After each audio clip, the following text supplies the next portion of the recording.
তপশিলি উন্নয়নে আরো জোর রাজ্যে সাংস্কৃতিক উন্নয়ন পর্ষদ গঠন। 5 তপশিলি সম্প্রদায়ের জন্য উদ্যোগ। ভোটের আগে তপশিলিদের উন্নয়নে পর্ষদ। তপশিলি উন্নয়নে আরো জোর রাজ্যের সাংস্কৃতিক ও উন্নয়ন পর্ষদ গঠন। 5 তপশিলি সম্প্রদায়ের জন্য উদ্যোগ। আরো বিস্তারিত জানাবে আবির, রয়েছে আমার সঙ্গে টেলিফোন লাইনে। আবির, দেখো, যে সময়ে উন্নয়ন পর্ষদ গঠন করা হলো সেই সময়টা ভীষণ গুরুত্বপূর্ণ এবং কিছুদিন আগেই আমরা জানি যে এই যে তপশিলি আদিবাসী জনজাতি সম্প্রদায়ের মানুষকে সরকার যে ভূমিকা, সেই ভূমিকা নিয়ে বারবার ধরে বিজেপির তরফ থেকে বিভিন্ন প্রশ্ন তোলা হয়েছে। যদিও প্রশাসনিক স্তরে এবং তৃণমূল কংগ্রেসের উভয়েরই বক্তব্য যে এই ধরনের উন্নয়নের কাজ তারা বহু বছর ধরে করে আসছেন, এই বোর্ডগুলির ক্ষেত্রে নতুন হতে পারে কিন্তু এই ধরনের কাজ তারা বরাবর করেন। যেটা জানতে পারা যাচ্ছে সেটা হচ্ছে মুন্ডা, কোরা, ডোল, কুম্ভকার এবং সদগোপ এই সম্প্রদায়ের জন্য 5টা নতুন সাংস্কৃতিক এবং উন্নয়ন পর্ষদ গঠন করতে চলেছে রাজ্য। এবং রাজ্যের বক্তব্য হচ্ছে এর ফলে একদিকে যেমন হচ্ছে এই সম্প্রদায়গুলোর ভাষা এবং ঐতিহ্যকে রক্ষা করতে পারা যাবে, তেমনি হচ্ছে উন্নত শিক্ষা, স্বাস্থ্য পরিষেবা এবং কর্মসংস্থানের সুযোগ নিশ্চিত করবে। এর ফলে মানে সামগ্রিকভাবে আর্থসামাজিক অগ্রগতির পর তাদের জন্য তারা প্রশস্ত হবে। এবং 2013 সাল থেকেই তারা বিভিন্ন বোর্ডগুলি যখন তৈরি করেছে তখন এগুলোকে তারা মাথায় রেখেই করেছে। রাজনৈতিকভাবে গোটা বিষয়টিকে নিয়ে চর্চা শুরু হয়েছে, তার কারণ কিছুদিন আগেই রাষ্ট্রপতি ভবনের তরফ থেকে যে বিবৃতি এসেছিল এবং তারপরেও এই তপশিলি জনজাতি উন্নয়নের জন্য কি কাজ হয়েছে তা নিয়ে বিভিন্ন সময় ধরে প্রচার তুলতেছে বিজেপি শিবির। সেই জায়গা থেকেই দাঁড়িয়ে হচ্ছে এই বোর্ড গঠনের বিষয়টি এবং অবশ্যই যেভাবে এটাকে রাজনৈতিকভাবে তার যে ব্যাখ্যা দিচ্ছে তৃণমূল কংগ্রেস, সেটা অত্যন্ত গুরুত্বপূর্ণ নির্বাচনের আগে। বেশ, বিজেপির ব্রিগেডে হিন্দুত্ব বাঙালি আবেগে শান। দক্ষিণেশ্বর মন্দিরের আদলে মোদির ব্রিগেড মঞ্চ। শনিবার ব্রিগেডে নরেন্দ্র মোদীর সভা। মঞ্চের দুপাশে তুলে ধরা হবে বাংলার ঐতিহ্য সংস্কৃতি। টেরাকোটা পট সহ মঞ্চে বাংলার শিল্পকর্মের ছোঁয়া। কলকাতায় বেড়াতে এসে কোথায় যান? রামকৃষ্ণদেবকে খুঁজতে, সেজন্যই ওটা করা হয়েছে। বিবেকানন্দ বলে গেছে কালি পাঁঠা খাবে, আমরা ওই লাইনে। আগামীকাল বঙ্গ সফরে প্রধানমন্ত্রী নরেন্দ্র মোদী। কাল একাধিক রেল সড়ক প্রকল্পের উদ্বোধন মোদীর। পুরুলিয়া আনন্দবিহার টার্মিনালে নতুন এক্সপ্রেস ট্রেন পরিষেবার ফ্ল্যাগ অফ মোদীর। অমৃত ভারত প্রকল্পে 6টি রেল স্টেশনের পুনর্নির্মাণ। পুনর্নির্মিত রেলওয়ে স্টেশনগুলির উদ্বোধন মোদীর। বেলদা দাঁতনের 3য় রেলপথের উদ্বোধনে মোদী। কলাইকুণ্ডা কানিমহুলির অটোমেটিক ব্লক সিগন্যালিং। কাল অটোমেটিক ব্লক সিগন্যালিং এর সূচনা মোদীর।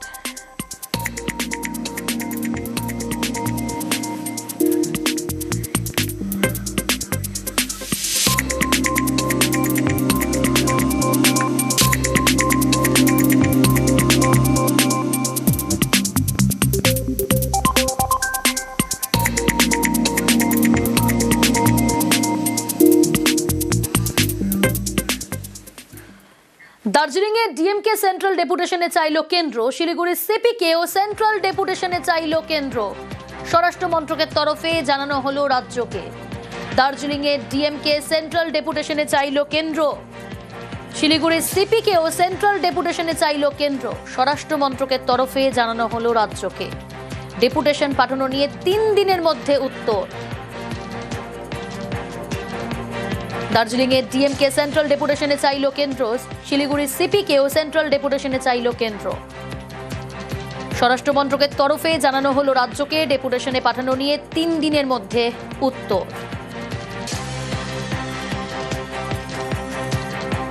সোমরাজ রয়েছে আমার সঙ্গে সরাসরি। সোমরাজ, কেন ডেপুটেশনে চাওয়া হলো এই বিষয়ে কিছু জানা যাচ্ছে? কেন্দ্রের তরফে কিছু জানানো হয়েছে?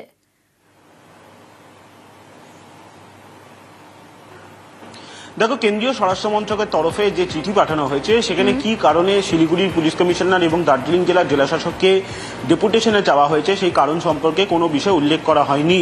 বলা হয়েছে দার্জিলিং জেলার জেলাশাসক এবং শিলিগুড়ির পুলিশ কমিশনারকে ডেপুটেশনে পাঠাতে হবে কেন্দ্রের কাছে। মনে করা হচ্ছে রাষ্ট্রপতির যে সফর ছিল গত 7ই মার্চ, সেখানে প্রোটোকল ভাঙার কারণেই এবং রাষ্ট্রপতি দ্রৌপদী মুর্মুর জন্য যে ব্যবস্থা করার দরকার ছিল সেই ব্যবস্থা হয়নি। এই কারণের জন্যই 2 সরকারি আধিকারিককে কেন্দ্রের ডেপুটেশনে পাঠানোর কথা বলা হয়েছে। কেন্দ্রীয় স্বরাষ্ট্র মন্ত্রকের তরফে এই চিঠি ইতিমধ্যেই নবান্নের কাছে এসে পৌঁছেছে। এবং যেটা প্রাথমিকভাবে জানা যাচ্ছে, এই দুই সরকারি আধিকারিককে আপাতত কেন্দ্রের কাছে ডেপুটেশনে না পাঠানোর সিদ্ধান্তই নেওয়া হচ্ছে। তার কারণ অতীতেও দেখা গেছে যে কয়েকটি ঘটনার প্রেক্ষিতে বেশ কয়েকজন আইপিএস অফিসারকে কেন্দ্রীয় সরকার ডেপুটেশনে চেয়েছিল, কিন্তু তৎকালীন সময় রাজ্যের তরফে সেই আইপিএস অফিসারদের ডেপুটেশনে পাঠানো হয়নি।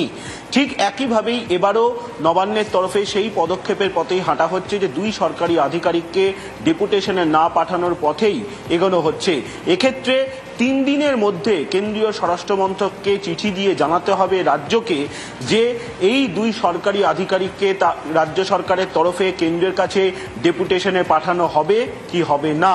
3 দিনের মধ্যে উত্তর দিয়ে জানাতে হবে। তবে প্রাথমিকভাবে যেটা জানা যাচ্ছে, নবান্নের তরফে এই পথেই হাঁটা হচ্ছে যে তারা কেন্দ্রের কাছে এই দুই সরকারি আধিকারিককে ডেপুটেশনে পাঠাবে না। বেশ। News flash. এসআইআর এর আজ বেলুর মঠেও প্রথম ভোটার তালিকায় বিচারাধীন 91 জন সন্ন্যাসী। আরো একবার জানিয়ে রাখি, অত্যন্ত গুরুত্বপূর্ণ যে খবর, স্পেশাল ইন্টেন্সিভ রিভিশন তারা আজ বেলুর মঠেও প্রথম ভোটার তালিকায় বিচারাধীন 91 জন সন্ন্যাসী।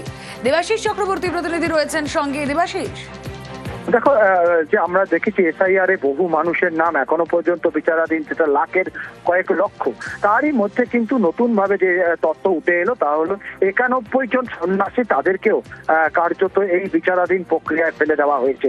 অর্থাৎ তাদের যে ভারতবাসী কিনা সেটা নিয়েই কিন্তু সন্দেহ প্রকাশ করছে এই এসআইআর এর মাধ্যমে। তবে এখনো পর্যন্ত বেলুর মঠের তরফ থেকে সরাসরি কোনো বক্তব্য পেশ করা না হলেও তাদের দাবি তারা নির্বাচনের মতন বিষয় তারা কিন্তু কখনোই ভোট দিতে যান না, ভোটের মধ্যে তাদের কোনো সমস্যাও নেই।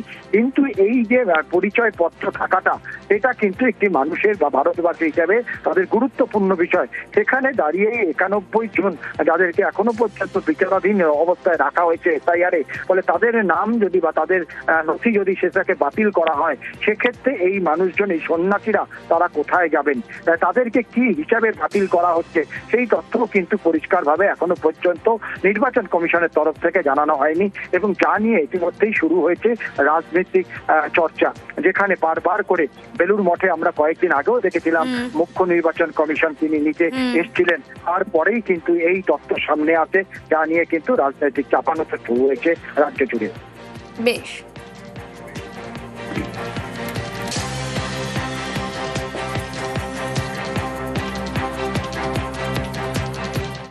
ফের বিএলওর মৃত্যুর অভিযোগ। এসআইআর এর কাজের চাপে ফের বিএলওর মৃত্যুর অভিযোগ। মালদা মেডিকেলের মৃত্যু বিএলও। সুজাপুরের বামুনগ্রামের 153 নম্বর বুথের বিএলও ছিলেন তিনি।